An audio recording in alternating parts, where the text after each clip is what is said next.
there. We got that mountain still in view. I don't see any snow on the top anymore, so pretty certain everything up there is melted down, and pretty soon we'll be getting a monsoon season out here. I'm in Zion, guys. I don't call it Zion's Frontline for no reason, This in my mind is Zion. So this is where we're at. Welcome back to the Frontline this week, guys.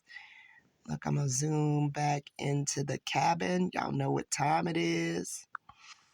Okay. We're back in our book this week. Let me get there we go. Some good clarity. Let's zoom back out. We're back in our book this week. Last week, if you guys remember, we covered the rightful rulership and who appoints, right? So as promised, this week, we're going to go ahead and look at the second person appointed, right? So we covered last week that Saul was appointed as the first king of Israel after everybody begged for a sovereign, right? Because we also learned that when the people went to Samuel requesting a sovereign, that our Creator was actually upset that they even treated Samuel this way, and he also said that they're treating me this way too. So he told them what the sovereign was going to want to do, right? That the sovereign was going to want to turn the daughters into perfumers and bakers. And shout out to Shoshana, because she's really funny. That's my friend who says, Shamar, you do realize you go by Shamar, she brews and bakes. I know, right? But I'm not baking cookies, guys. Y'all know y'all know where I used to work, and y'all know what I bake. So, and y'all know I'm definitely not baking no cakes, right? So that's a whole nother story. But this week we got for ourselves the second king is chosen, right? After, what I'm going to tell you guys is definitely be reading the book of Samuel. It is, First Samuel is second and first. And anyway, I would be reading that because at this point, the book of Samuel is full of good information about our history, guys, So if you want to find out how we go from Saul to David, what transpires there, I will leave that, guys. I will leave that in your lap, guys. I really want you guys to be doing your own personal studies, okay? But, I'll bring you guys up to this point here. It's a really interesting story, too, is how we go from Saul to David anyhow. So please read that, guys. Be doing these things in your downtime, But let's get to it. Let's figure out, let's figure out how the second king is chosen, right? All right. So I'm in 1 Samuel 15. What is this one right here? I have to look through my phone, hold it, and try to read through the phone while I'm talking to you guys, which is multitasking at its best. And yes, I write in my Torah quite a lot. Okay. Well, we're in TANAHK now because we've passed the point of the first 5 books. Okay. Okay. So we're going to go here. We're in 1 Samuel 15 and 10. And the word of the Creator came to Samuel, saying, I am grieved that I have set up Saul as sovereign, for he has turned back from following me and has not performed my words. And it displeased Samuel, and he cried to the Creator all night. Okay. I appreciate Samuel. He was very dedicated to our Creator. Okay. You really need to read the story of what Saul failed to do and how, in fact, Samuel handled that. Okay. So let's go over here now. We're back in Samuel 15, and we're in 1 Samuel 15 and 34. Okay. And Samuel went to Ramah while Saul was up to his house at Gilead of Saul. And Samuel did not see Saul again until the time of his death, for Samuel mourned for Saul. And the Creator was grieved that he had made Saul to reign over Israel. Okay? Okay. However, in 1 Samuel 16, he says, "And the Creator said to Samuel, how long are you going to mourn for Saul, seeing I've rejected him from reigning over Israel? Fill your horn with oil and go. I'm sending you to Yeshai, Bethlehem, for I've seen among his sons a sovereign for myself." And Samuel said, how would I go? When Saul hears it, he shall kill me. And the Creator said, take a heifer with you and say, I have come to slaughter to the Creator, and you shall invite Yeshai, okay, to the slaughtering. Then let me show you what to do, and you shall anoint for me the one I say to you. And Samuel did what the Creator said and went to Bethlehem. And the elders of the town trembled at his coming and said, do you come in peace? And he said, in peace. I have come to slaughter to the Creator. Set yourselves apart, and you shall come with me to the slaughtering. And he set Yeshai, and his sons apart and invited them to the slaughtering. And it came to be when they came that they saw Eliab and thought, this is Samuel's thinking, the anointed of the Creator is indeed before him. But the Creator said to Samuel, do not look at his appearance or at the height of his stature, because I have refused him. For not as a man sees, for man looks at the eyes, but the Creator looks at the heart. Then Yesse called Abinadab and made him pass before Samuel, and he said, neither has the Creator chosen this one. Next, Yesse made Shammah pass by, and he said, neither has the Creator chosen this one. And Yeshai made 7 of his sons pass before Samuel, and Samuel said to Yeshai, the Creator has not chosen these. And Samuel said to Yeshai, are these all the young men?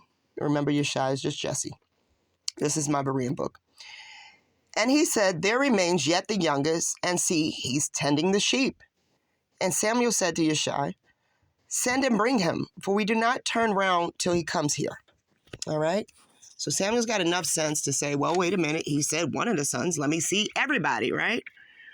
Okay. And he sent and brought him in, and he looked ruddy with bright eyes and good looking. And the Creator said, arise, anoint him, for this is the one.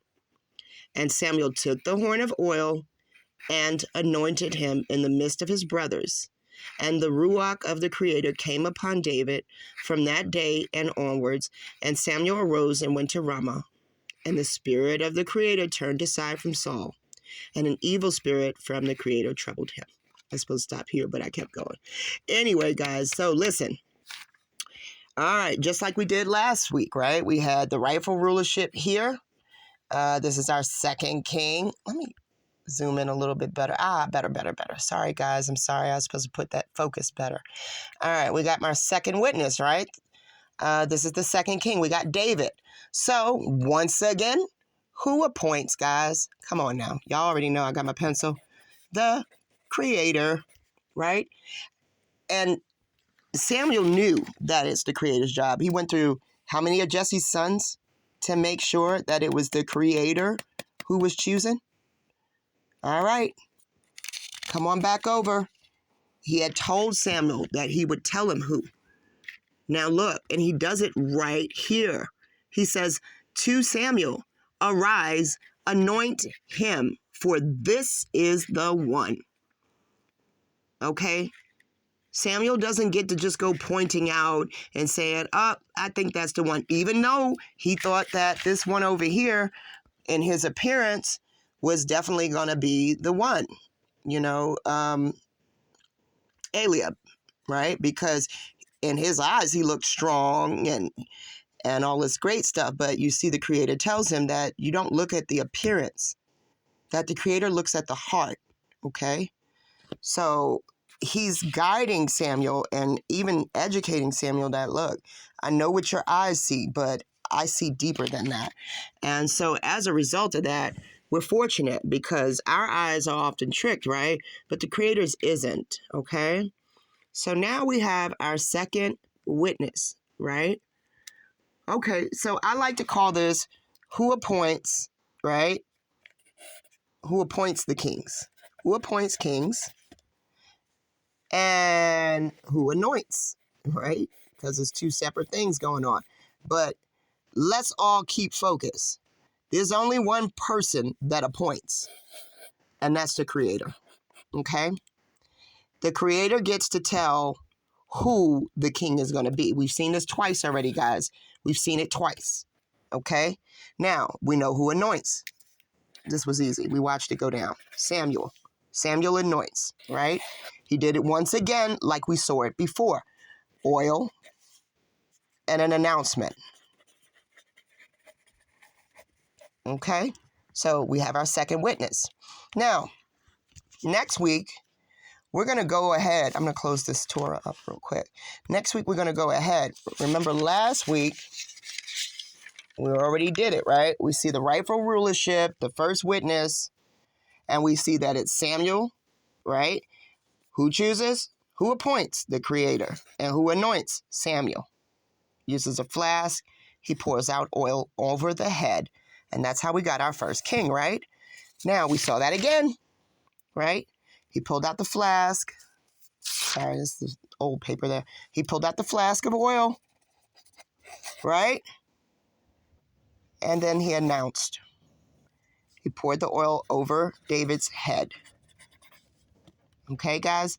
So, we're seeing a formula here being created by our Creator. He's showing us how kings are going to be appointed for Israel. Not once has he shown us, but he's shown us twice, guys. Okay? So next week, when we come back, all right, let's go ahead and we'll write rightful rulership. Right? Third witness. We're going to have a third witness for our third king. Right? Who is Solomon. Right? And we're going to see if the formula goes the same way, right? We're going to see who appoints, and we're going to see too who anoints, right? And I want you guys to tell me who appointed him, okay? We'll get this answer because naturally we gotta do that. That's just how it goes. But if this is right, not right, is this right? You understand what I'm saying? So I want us to pay really close attention next week to the appointment of Solomon. Okay? All right, guys. Much love. Thank you guys for tuning in or watching this week. Out here on the front line, I'm going to let you guys go out and zoom out on some of that mountain over there. Good old Chiricahua, they call it. So, you know. Much love, guys. Thank you guys so much. This is your girl, Aqua Shamar, and I appreciate all of you guys, you know. Let's just open up this book and let's not make it be a mystery to us. Take care, guys. From the front line.